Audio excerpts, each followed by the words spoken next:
Good afternoon, everyone, and thank you for joining our webinar today. I hope you find it useful. Let me start by introducing the CQC team. My name's Tyson Hepple. I'm the Executive Director of Operations at the CQC. I'm joined today by Joyce Frederick, the Director of Policy and Strategy, Amanda Hutchinson, Head of Policy Regulatory Change, Lisa Annerley, who is the Head of Analytic Content, Sam Wallace, the Provider Engagement Lead, Lisa Lloyd, the Communications and Engagement Manager, and Steph Lowe, who's our Events Manager. Let me just sort of set out what the ground rules are for the next hour. We hope you find the time useful and productive, and please bear with us and the technology, although touch wood, the technology has been working okay today. We will do our best to stick to time and answer as many of your insightful questions as we can. The way this webinar is set up, only the webinar team members who I've set out, who I've described, will be able to speak, but you can use the chat function at the side of the screen, which I'm sure you're very familiar with now, to ask any questions. If you do, please can we ask that you put your name use your name when posting. We'll only be answering questions relating to the webinar topic today, but don't worry, all of your feedback is recorded. For your information, this webinar is recorded and will be uploaded onto our YouTube channel. The slides will be sent to you after this event, together with recording and other materials. So over the course of this webinar, we're going to be covering the CQC's assessment framework structure. We're going to be talking about our assessment approach. I'll be talking about what a year in the life of a provider may look like, and then there'll be plenty of time for Q&A, where we'll try and answer as many questions coming through the chat as we possibly can. So if that sounds okay in terms of our terms of trade for this afternoon, I'll hand over to Joyce, who will start to talk you through our assessment framework. Thank you, Tyson, and good afternoon, everyone. I'll start by saying what our new assessment framework looks like in a bit more detail. If we move on. Thank you. Our assessment framework is built on our 5 key questions and our well-known rating systems, and it's what we use to set out our view of quality and make judgments. We have drawn on work done previously with Think Local, Act Personal, TLAP, National Voices and the Coalition for Collaborative Care on Making It Real. And they have co-produced a personalised care and support framework that can be used by people who work in adult social care, health, housing and people who use services. Importantly, this sets out what good and outstanding person-centred care looks like and what people should expect from providers, commissioners and system leaders. We want to use I statements as a starting point for our assessment framework, taking the important first step towards truly regulating through the eyes of the public. As the statements encapsulate the views and expectations of people, we feel that giving them a prominent place in our single assessment framework helps us focus the whole health and social care system on people at a very human and relatable level. We've already confirmed that our ratings and 5 key questions will stay central to our approach, but we are introducing a set of quality statements which are pitched at the level of good and linked to the regulations that will help us make our judgments about the quality of care. Now, these will replace our current key lines of inquiries and prompts, and they will be expressed as we statements, helping to make things clearer for providers about our expectations on them, while reducing the duplication that currently exists with the numerous key lines of inquiries that we have. We will use this set of statements in our assessment of all sectors and service types and at all levels, and we will use them from registration with a provisional rating of good through to providers across all different service types, and we will use them through our new ways of working at local authority and integrated care system level as well. And this will be the basis for our single assessment framework. We want to be more consistent and transparent in our approach and how we make judgments on quality, and to address this, we're developing a way to categorise and score evidence as part of our assessments. The evidence categories will bring more structure to our process for assessing quality, and there are 6 categories, as you can see here: people's experiences, the feedback from staff and leaders, observations of care, feedback from partners, processes and outcomes of care. To enable us to be clearer with providers and the public about how we use the information we have about the care in a service or local area, we will set out what evidence will be required for each service type and at each level, including at registration. In many ways, this will be data and evidence already familiar to providers and to our inspectors. But by bringing in the 6 categories and setting out what we always need to collect and review in order to make a decision alongside a way of scoring evidence, we'll be able to bring a more structured and consistent framework for assessing quality. So our single assessment framework will act as that golden thread from initially registering a service at the level of good through to ongoing assessments of quality. Next slide, please. So here are 2 examples of how the quality statements will work. So we've already confirmed that our ratings and key lines of inquiry, 5 key questions will stay central to our approach. But as the reference point for our assessment framework, we want to use I statements, which sets out the views and expectations of people. We are also introducing a set of quality statements pitched at the level of good and linked to the regulations to help us make judgments about quality. And these replaced, as I said before, the key lines of inquiry. And these are expressed as the we statements, which makes it clearer to providers what we expect from them. To make some of this more tangible for you, the 2 examples here are drawn from our assessment framework, and the I and we statement are covering topic areas around safe system, pathways, and transition.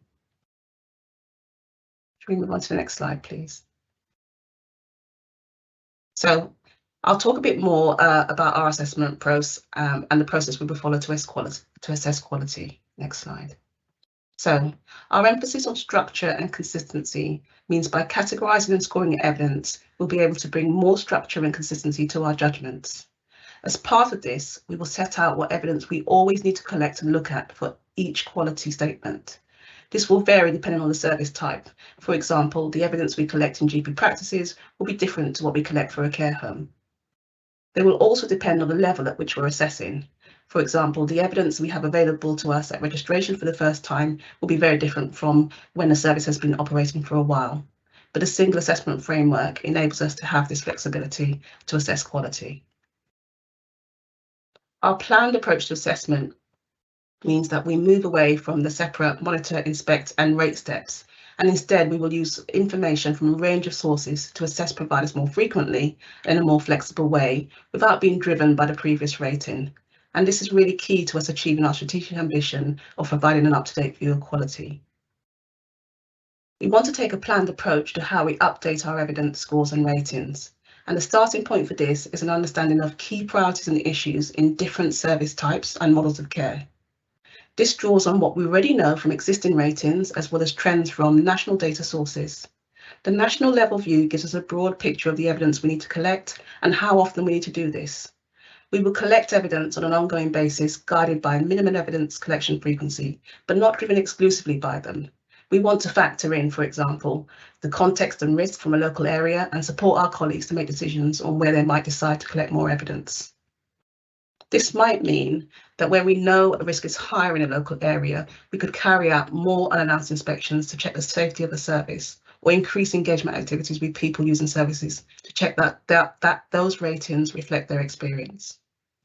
Importantly, this approach will help us to be more flexible to changes in the level and nature of risk, and to tailor our approach to different types of providers and services.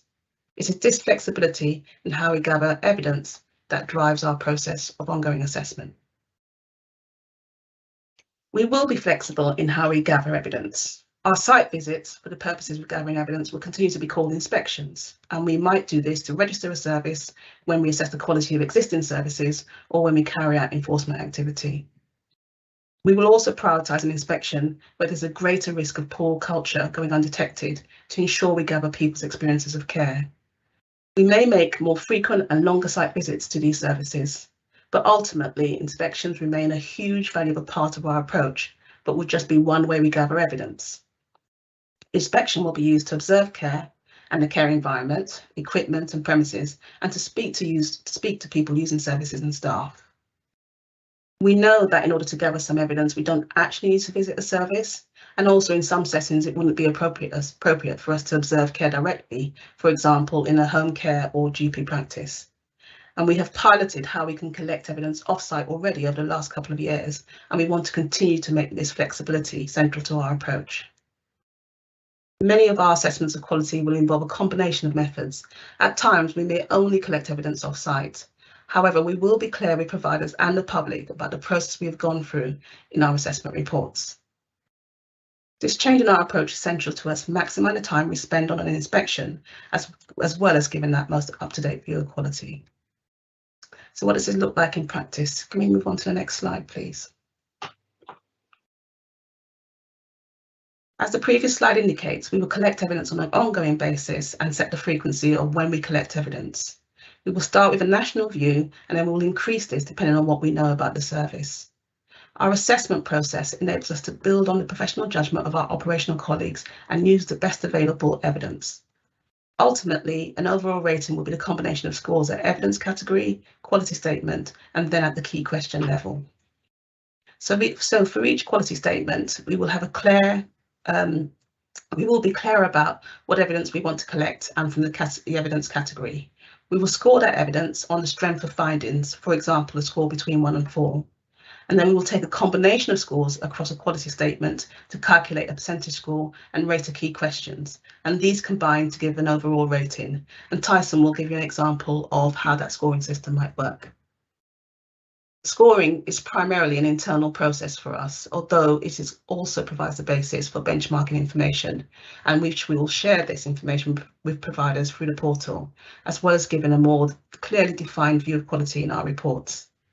In many ways, providers and our operational colleagues will already be familiar with the data and evidence, but by introducing the 6 categories and setting out the evidence, we always need to collect and review to make a decision. Alongside a way of scoring evidence, we'll be able to have a more structured and consistent framework for assessing quality. There will be a quality assurance process through the provider portal, and scoring is not an automated process. It's not done through AI or any kind of sophisticated algorithm. There'll always be a person and professional judgment as part of this process. However, having the ability to score makes us have that more consistent and standardized approach. Next slide, please. So in my final slide, I'm just going to recap on how we maintain up-to-date judgments, which is a 3-stage process. So firstly, we will set a timetable for evidence based on national and local risk analysis and priorities. Secondly, we will score evidence categories for impact on quality statements. And finally, we will publish scores, narrative and a direction of travel when there is change and at the right time. Now I'm going to pass you over to my colleague Tyson Hepple, who will talk through what a year of assessment could look like.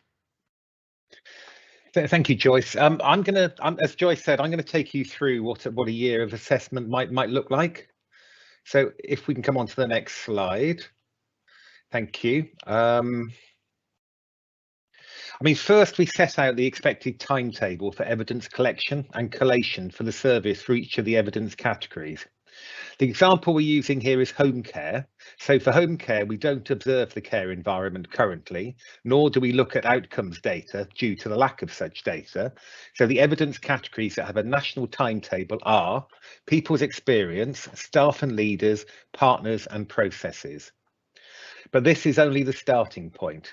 This is the minimum evidence collection that we will do for this service. We will then take into account information about the local area, the service or the provider. We will use this to determine if we need to bring forward our plans for evidence collection, or indeed if there is information that we need to respond to quickly. For example, if there are urgent issues about the safety of the service for people receiving it. We will also consider additional evidence collection for specific topics, i.e. as part of a national thematic review. So if we can have the next slide. Okay, so now let's have a look at how an annual set of interactions might work and how new information will amend the minimal evidence collection timetable we've just seen.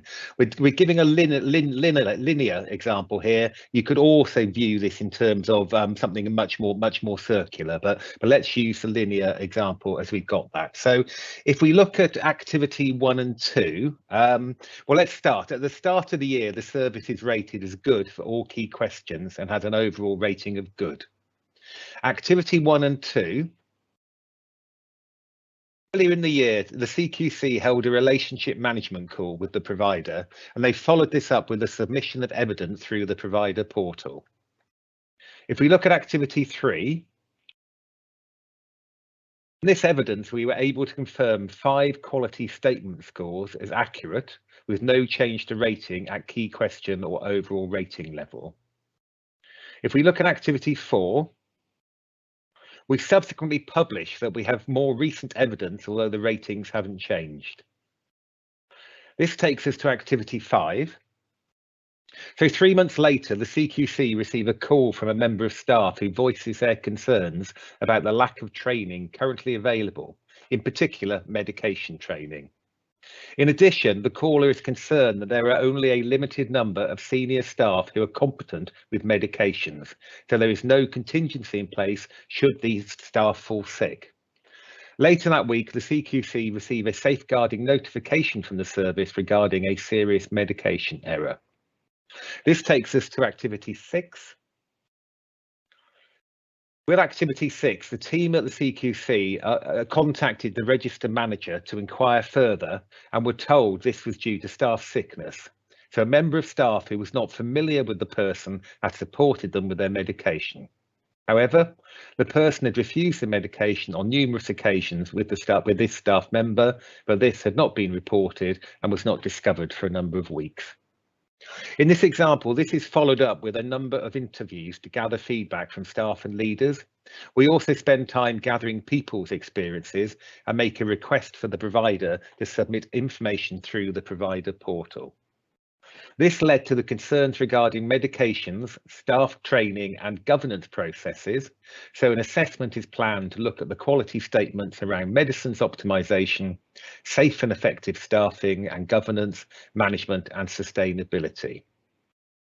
With activity 7, the multidisciplinary team at the CQC gather evidence under 4 evidence categories: feedback from people, feedback from staff and leaders, feedback from partners and processes. Concerns were found for all of the quality statements assessments, which led to the current scores decreasing from 3 down to 2 in these areas. With activity 8, we then publish this on our website. And with activity 9, a call is then scheduled for 3 months' time with the registered manager to check in on progress since the drop in quality and to discuss improvement. Let me illustrate how this will work in practice. That's the right slide. Thank you. So let's have a look at how the scoring works in practice. On your accompanying document, you can see how, in light of the evidence we collected in the second part of the annual cycle, using the whistleblowing information, alongside feedback from others, the services scores change in the 3 quality statements. On screen, we're just showing you the full set of scores against the safe key question of that service. Using the thresholds, we can see that the service is at the bottom end of good for the safe key question. So if you have a look at the scores and the total score, they add up to 65.6, which actually, as you can see, is within the bottom range of good in the table on the right-hand side. We can have the next slide. To continue using the previous example where we collected in these 4 evidence categories: feedback from people, feedback from staff and leaders, feedback from partners and processes, due to what we found, we gave lower scores in these categories across these 3 quality statements: medicines optimization, safe and effective staffing, governance, management and sustainability. And you can see on the chart on the left-hand side in red where we have changed the scoring. As we've already discussed, based on the evidence, the scores drop for safe and effective staffing and medicines optimization. This causes the rating for the safe key question at this particular service to drop below the threshold and into requires improvement. And again, you can see that if the scores are added up on the left-hand side, they come to 59, which now puts us into the requires improvement category rather than good. Scores will always be given by a human being and subject to quality assurance processes. The scoring is not automated. There isn't a complex algorithm deciding this. Scoring is there to give structure, consistency and transparency to our decision making. It will also help providers improve through benchmarking information and also people using services to have a clearer view of quality. So in terms of what's next, over the next few months, we will be testing our new approach and ways of working with small numbers of providers. We'll be in touch directly with you if we want to test and share more information in advance of rolling out our new approach for all providers over the next few months. And my final slide before we open up for questions gives a sense of how you can get involved. So get involved on our digital platform, Citizen Lab, share your experience, expertise and thoughts through discussions, reviewing documents, polls, surveys and idea boards. We have the provider bulletin and blogs. Please sign up to receive the up-to-date information for your sector straight to your inbox. We have the CQC Twitter account for the most immediate information. And then finally, we have CQC Connect. Listen to all of the latest podcasts from CQC via your favourite podcast provider. And I think that brings us on to the questions. I'll hand over to Sam now to act as our facilitator. Thanks, Sam. Thanks, Tyson and Joyce for the presentation. We've had quite a lot of questions, so do keep them coming, and we'll try to get through as many as we can. So first off, we've had a few questions just wanting a bit more information about our timeline for implementing this, and this starting to be used as our assessment approach. Tyson, or maybe Amanda or Joyce, I don't know if you want to take that one. I wonder if we could ask Amanda to respond in terms of the timeline.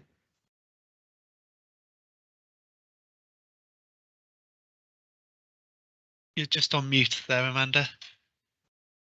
I think as we've said in the presentation and other communication, I think the next stage with this is to start to test this out with some what we're calling early adopters. So particular types of service and particular parts of the process. I think we're already engaging with some providers on how we do that early adopter testing, and there'll be various stages to that testing. So I think the first place we're starting with is in the registration process.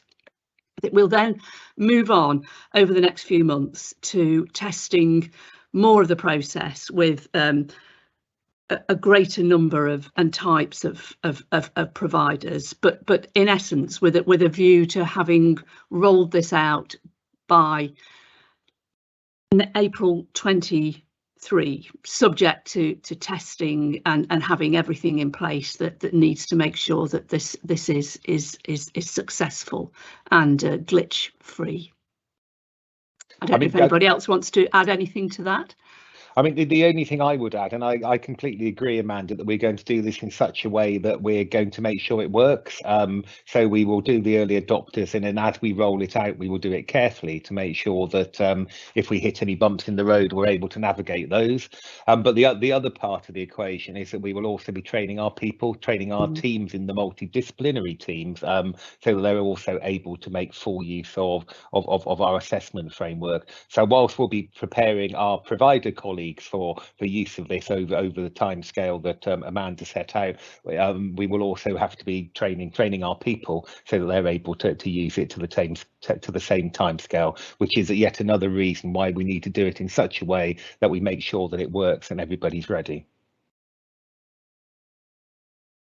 Thanks, Amanda and Tyson. And I think that kind of links us into a few other questions we've had about when we might be able to share things like the quality statements or the lists of evidence we'll use to assess providers. And I think it's fair to say that we'll be able to share some of that soon, but we'll definitely be sharing all that detail plus provider guidance several months before we start to use this. Amanda, is there anything else you want to add to that? Not really. I mean, obviously, transparency is a really important principle in this. So I think, as Sam said, we will be sharing as much information as we possibly can, and certainly the quality statements, the evidence requirements. I think we've already been sharing with people the scoring approach, and I think it's also fair to say we are taking advice from a group of providers that we've set up around what it would be helpful to have and when in terms of support for implementation and the sort of guidance and information that people are looking for. Thanks, Amanda. And I would definitely say it's worth making sure you subscribe to receive our provider bulletins, because that's where we'll flag and highlight when new information is available.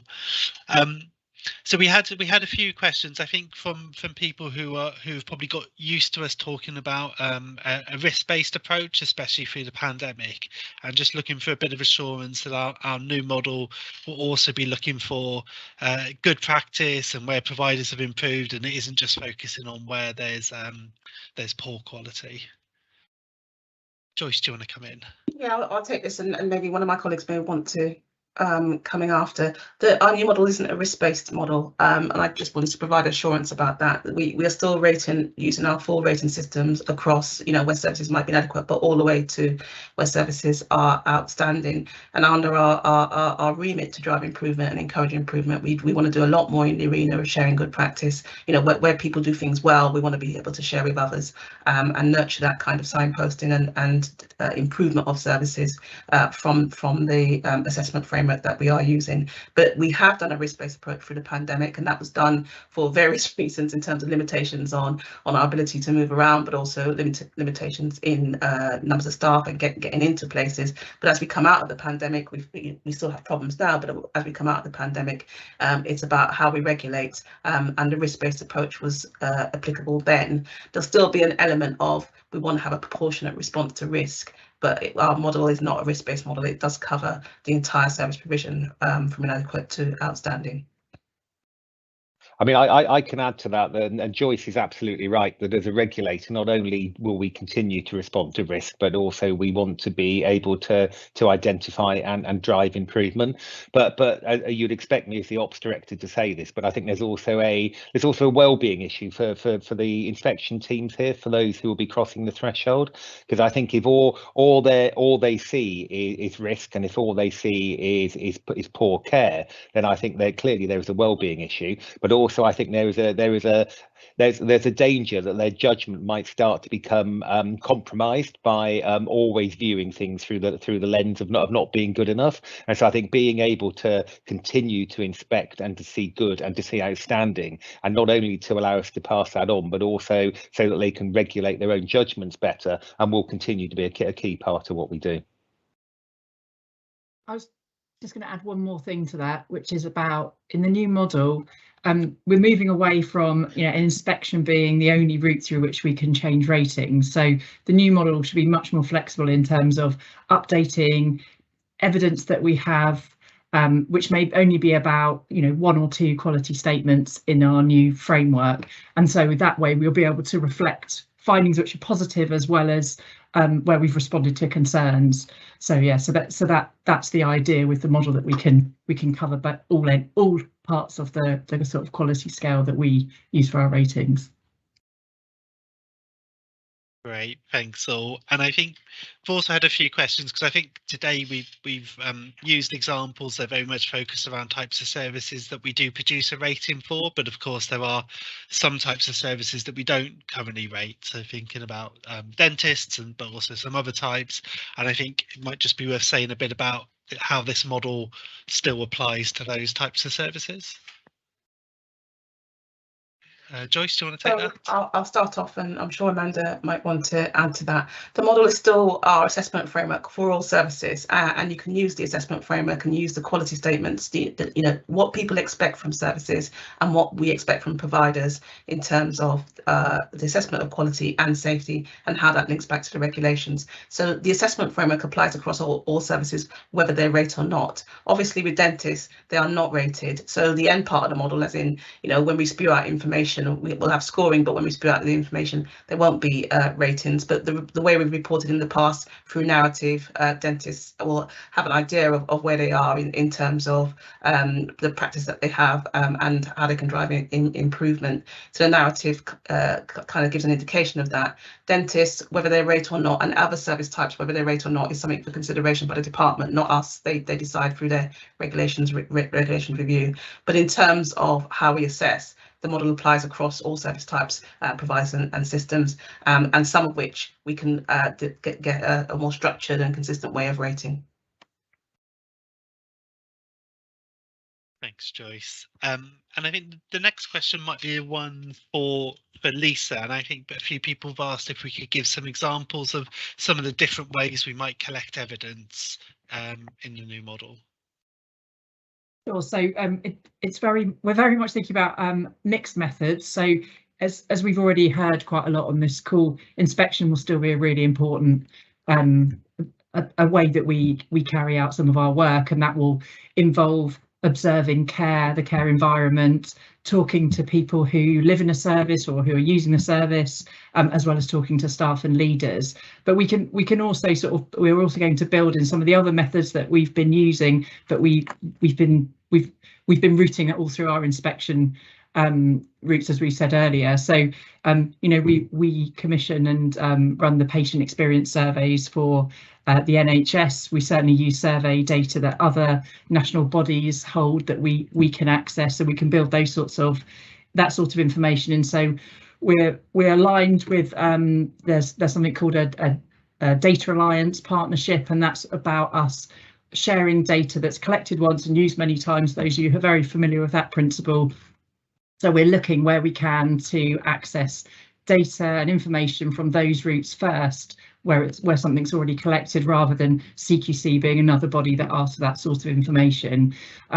We've also, for some services, you'll know, we have a provider information request. We're looking at how we'll develop that to support the new framework. So we're likely to make some changes to what's there, and we may well introduce those collections where we really can't, where it's the most efficient way to collect the evidence.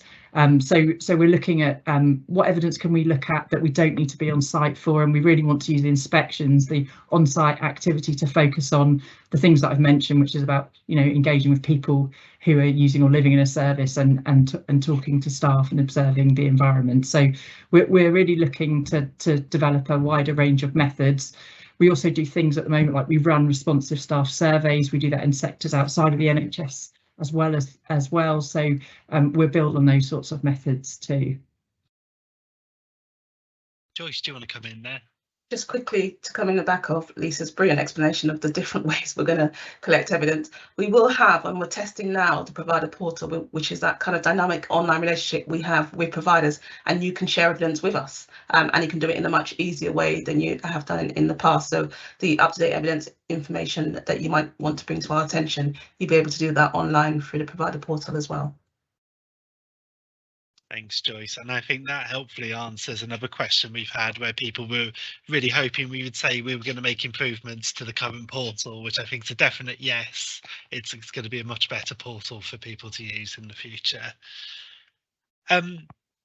We've obviously talked a lot in describing our assessment approach in terms of a new single assessment framework, and something that's simplified and applies across all types of services. We have had a couple of questions though, just check in to see what parts might be different for different types of services. So I think that probably falls in the evidence area, but I don't know if Amanda or Joyce, you want to pick that up, Amanda? Oh, you're on mute, Amanda. Some examples of where things might be different are if we've got some evidence that we need to look at that's perhaps around a kind of policy within an organisation, or a policy around staffing. Clearly, that would need to be tailored for each of the different sectors that we regulate. I think equally, if we're looking at the outcomes of care, again, there are different measures in different sectors, so that's one of the things that we would differentiate. For categories like patient experience, I think there are some things in that I think could be quite universal across all of the sectors that we regulate.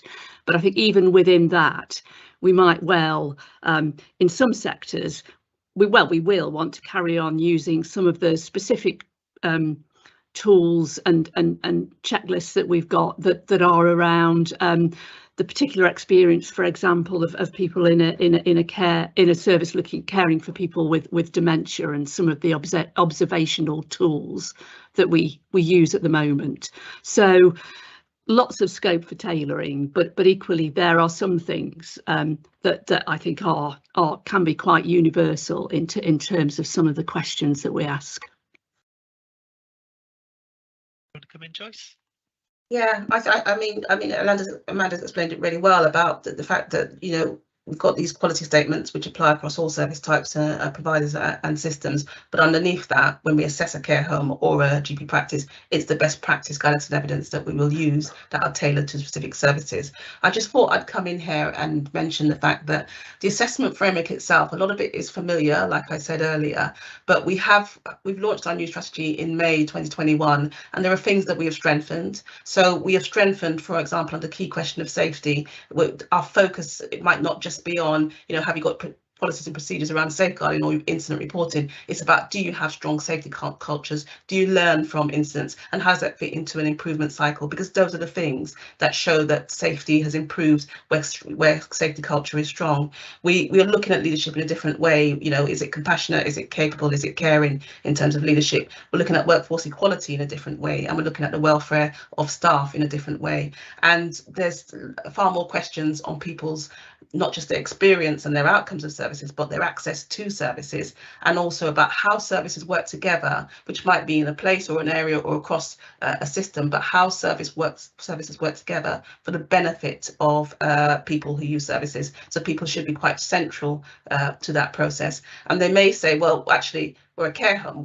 Who do we work with? Well, there's, you know, all services, you know, a person in a care home needs dental care, needs GP care, needs access to hospital in a good way. And it's about how does that multidisciplinary team work in practice that we have strengthened our approach. And we'll still look at providers singularly, but we want to look at it in the context of joined up working around people at the centre. Thanks, Joyce and Amanda. So we've also had a few questions.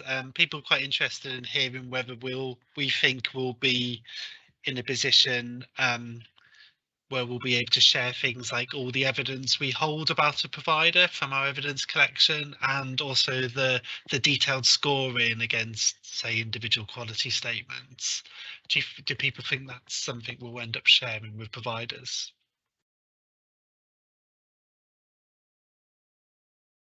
So I see the lights on me, but I will want to go to my colleagues in case I've got this wrong. But the online portal means, and I think I talked about this in the presentation, we will be transparent. They'll see the scores, they'll see the information we hold.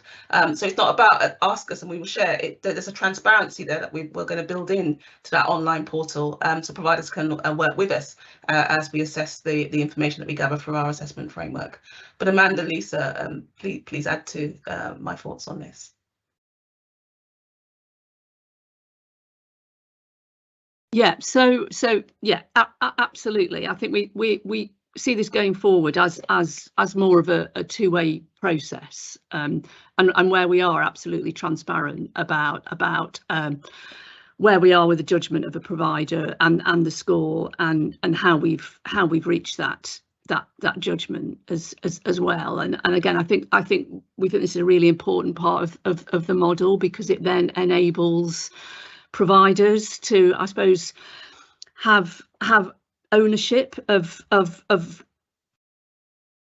quality and that understanding of our judgments that I think will help support the way providers approach improving care, and also the way that we can start to share information as potential benchmarking information, and really be much clearer over time with that granularity of kind of exactly where a score sits and exactly what someone needs to do, therefore, just to kind of nudge themselves up into potentially the next ratings category, and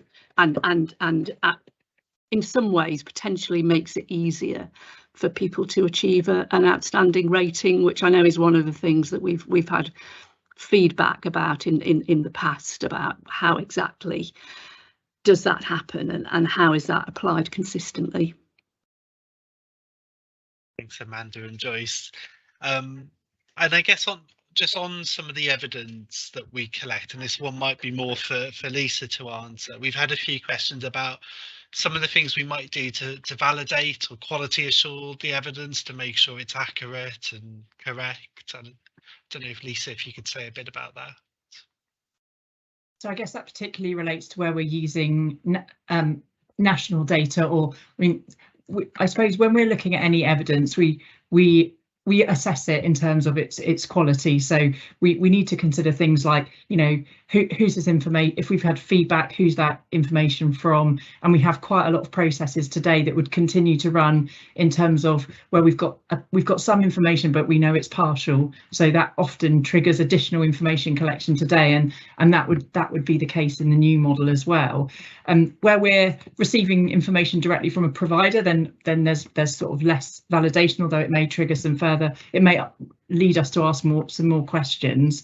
And when it comes to using information from national data sets, we have like a whole process around quality assurance and understanding the quality of that information before we build any, whether we structure indicators around them or set up some statistical analysis. We have to run some quality checks around there.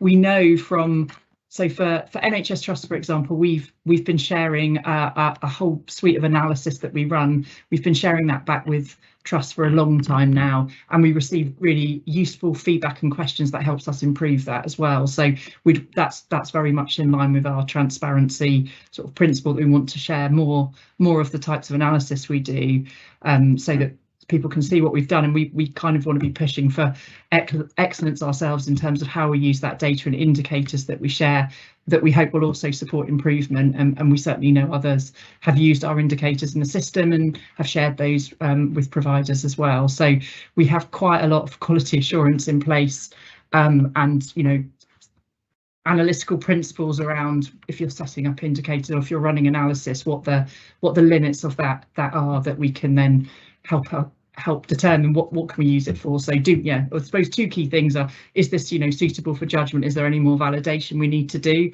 or is this helping us ask questions better or focusing better? So that's generally how we're trying to you know, use data in line with best practice. Thanks, Lisa. And I think the next question we might stay with you as well. I think people were really interested in the risk profile we talked about that helped set the evidence collection timetable, and maybe wanting a bit more detail about how we go about setting those at the start of the year. So the setting the frequencies, because there's a few bits in this. So one thing we're looking to do, and Tyson showed you on the presentation an example for home care of how we'd set a sort of, for every service within that service type, we would at least look at evidence from people's experience of service, you know, every year or every 6 months if it was a high risk sort of service, or it could be 2 years, it just depends. So there will be a piece of work where we will look at the sort of profile of ratings that we've been producing for some time, but as well as national data and looking at sort of key issues within a service, and that will help us determine those that timetable that we'd set for all services within a particular service type. On top of that, we will continue to be, you know, in line with all we've said about being in line with better regulatory principles around being proportionate. We'll continue to use risk profiles to help us test that high level timetable. So we might decide to go and follow up people's experience in a service much more quickly than our timetable sort of initially sets out, or we might want to go and be on site and observe care, because we've looked at a range of indicators that suggest that the service there may be some safe related issues within the service. So the way we build those profiles, they're a combination of qualitative and quantitative evidence. Some of it is generated and very much led by our multidisciplinary teams who have local engagement and intelligence, and some of that information is generated through sort of structured analysis, and we bring that together. We have been trying out sort of prioritization scores, we've tried summary risk indicators, we've looked at different ways of assessing sort of priority indicators, and we've certainly developed indicators around closed cultures. I know somebody asked a question in in the call about this, but we've looked at key factors that we found in services where there have been real issues, and so we've looked at building up indicators around those. So some of those are things like looking at notifications around incidents, so events that have happened, but we've also looked at staff feedback, information about culture, learning, openness to people raising concerns. We also follow up on the sort of patterns of staff concerns that come to CQC as well. So we're really looking for to use a wide range of information to inform our view of risk. So and we've also been building on sort of approaches like our direct monitoring approach, where we've identified services where we want to have more of a structured conversation. That's also been informed by looking at patterns of reporting and hearing from people like through our give feedback on care service. So that's informed how we prioritise our work. Does that give enough of a flavour, Sam? And that was great, Lisa, really comprehensive, thank you. So we've also had some questions about the kind of support and guidance we might give to providers around achieving outstanding. And I think we have spoken about this a little bit already, but we might want to say a bit more. And I think people were particularly interested in hearing whether we had an ambition to do things like produce kind of best practice examples, or maybe case studies of how a particular provider has become outstanding, and information like that might help someone design and develop how they deliver care. Joyce, I don't know if you want to take a first go at that. Yeah, I'll take. In terms of how we want to drive improvement, I think it's absolutely right that we don't just respond to risk, and we don't just respond to where providers are in trouble, but we want to raise standards across the board and use different regulatory levers in able to do that. And there's a kind of lateral regulatory lever where we see good practice somewhere, and peer regulatory lever where we share it with lots of others. That has shown through our own research with Manchester, for example, that has shown to leverage improvements in the same way that regulation, when we might go in and out, lever improvements as well. So we certainly want to use that in our armoury of how do we regulate and what different regulatory levers we can. So under our accelerated improvement agenda, we have got thoughts about how do we share good practice, how do we signpost, how do we broker support, particularly across a system or with groups of providers. We're still developing our thinking on this, and we're still encouraging engagement and co-production around this area. But that's certainly our intention, as to we can do different things in different places to just help people improve. And it's not the tip of the iceberg either, outstanding, and sometimes outstanding, some people say it's really difficult to get. I think there's so much that we want, particularly post-COVID, as we want to get the majority of services to good. And I think it's about, just making sure that people receive good quality care, good quality standards of care. And then we can probably lever arch to outstanding. But, sharing good practice is about how do you achieve good in what are really challenging situations in terms of services under pressure and workforce and everything else that's around post-pandemic. But just to recap on the question, certainly our intention to drive improvement in different ways. Thanks, Joyce. That's really helpful. We've also had a few questions about how we might think about the wider context providers are operating in when we make our assessment. So I think people are asking about whether we'll talk about the kind of workforce challenges some providers are facing, or funding challenges in some areas, and how they might factor into our assessments or the descriptions of quality we find. Amanda, do you want to pick up that one first, or Joyce, would you like to? So I can share some thoughts, and then happy for Joyce to come in. But I think one of the things that the new assessment framework will enable us to do will be to focus on a particular issue covered by a particular quality statement or set of quality statements in a sector, and actually have a bit of a focus on that area, gather evidence, update the ratings, but importantly, as part of that, pull together the information that we find at national level and use that information in the way that we use our state of care now or other thematic reports to highlight at national level where we are finding there are wider contextual issues that are impacting on people's ability to deliver care. I think there's also a bit of this that's about how we make the connection between this particular piece of work, which is about providers, but also how we're then linking that to the work that we do at ICS and local authority level, which is obviously using the same framework and set of standards. And I wonder if Joyce wanted to sort of pick up that part of the equation. Yeah, thank you. Before I do the ICS, I just wanted to, I completely agree with what you said, Amanda, about those contextual issues and the challenges that people are facing. We can see them really well. I will recap on the assessment framework is built on through the co-production that we've done, the standards that people expect. And the assessment framework is linked back to our regulations, which are around fundamental standards of care. So we can recognise the challenges and we will describe as much as possible the challenges that people are facing and the contextual issues by which they face them.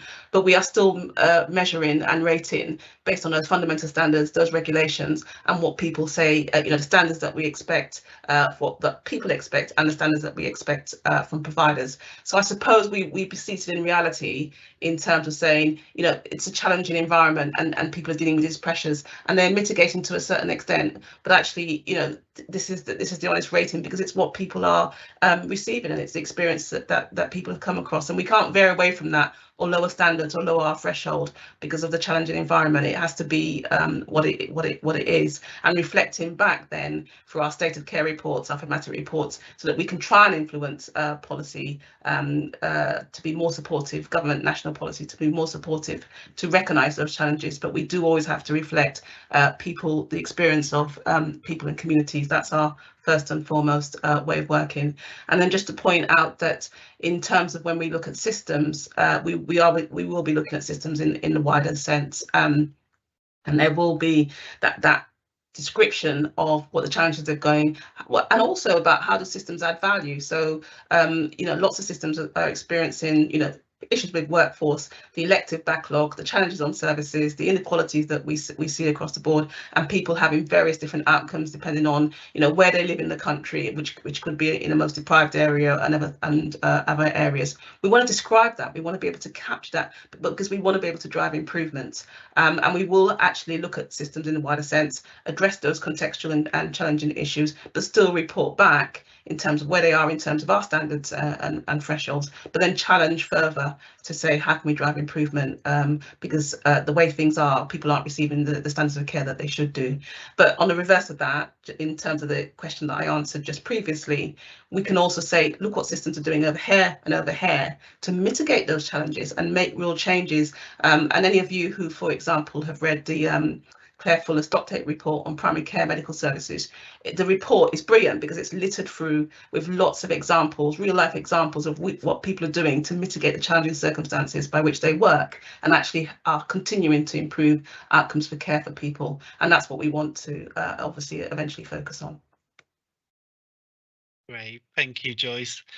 So I think we've got time for maybe just a couple of last questions before we come to closing today's webinar. I think firstly there was a couple of questions just wondering if we'll still have a process in the new model where providers can challenge or query maybe specific pieces of evidence or our scoring or our judgments. Amanda, should we come to you for that one? Yeah, so yes, we will there will still be an opportunity in the process for providers to review our findings and the judgment that we've reached.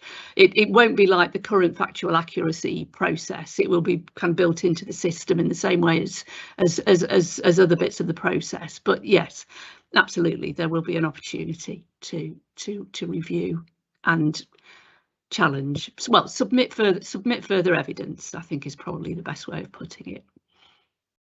Thanks, Amanda. And I think maybe for our last question, we might come to Tyson for this one. We've had a few people ask about what might change in terms of the relationship between providers and our inspectors and operational teams.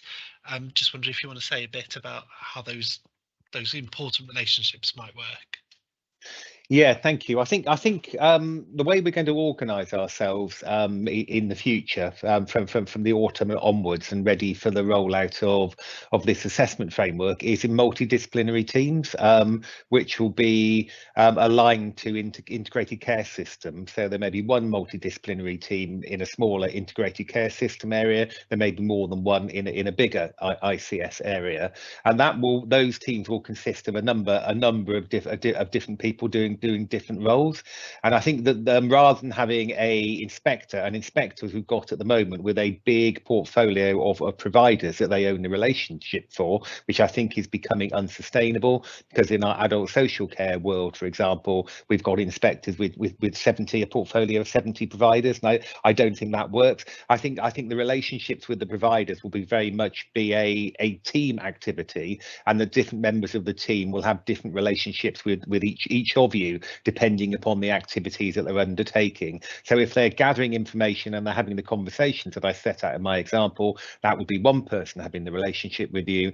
If we think that we want to test some of the evidence on the ground and we ask an inspector to cross the threshold, that'll be a different person having the relationship with you.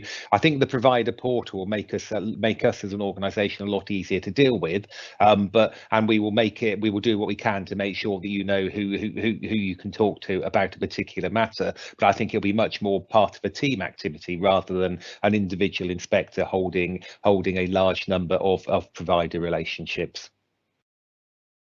Tyson, that's great. So before I hand back to yourself and Joyce to close us off, just to say thank you to everyone for their questions. I know we probably haven't managed to get to them all, but as we mentioned previously, we are going to be sharing a lot more information on our website and through our bulletins soon. So we'll take all these questions away to make sure we put the right information up there that provides responses to all these. But I'll hand back to Tyson and Joyce to close us off. Thank you. Thanks, Sam. And I just wanted to say thank you to everyone for their time this afternoon. I hope you found it was useful. I certainly learn an awful lot every time I host one of these webinars. And can I also thank my colleagues for their contribution this afternoon. I thought your questions were really thoughtful and insightful, and it shows a really great level of engagement. So thank you for that. And I really look forward to working and continuing to work with you all as we roll out what I think is going to be a really innovative and exciting future way of working. Joyce, can I hand to you for the last word? Thanks very much, Tyson. I think you said exactly what I want to say. Thank you very much for joining. It's been a pleasure talking with you, and I hope you did find it really useful. And thanks for the questions. Makes us think, but also let's keep the conversation going so that we can help you and we can test and learn from you as we introduce our new approach. So thank you very much.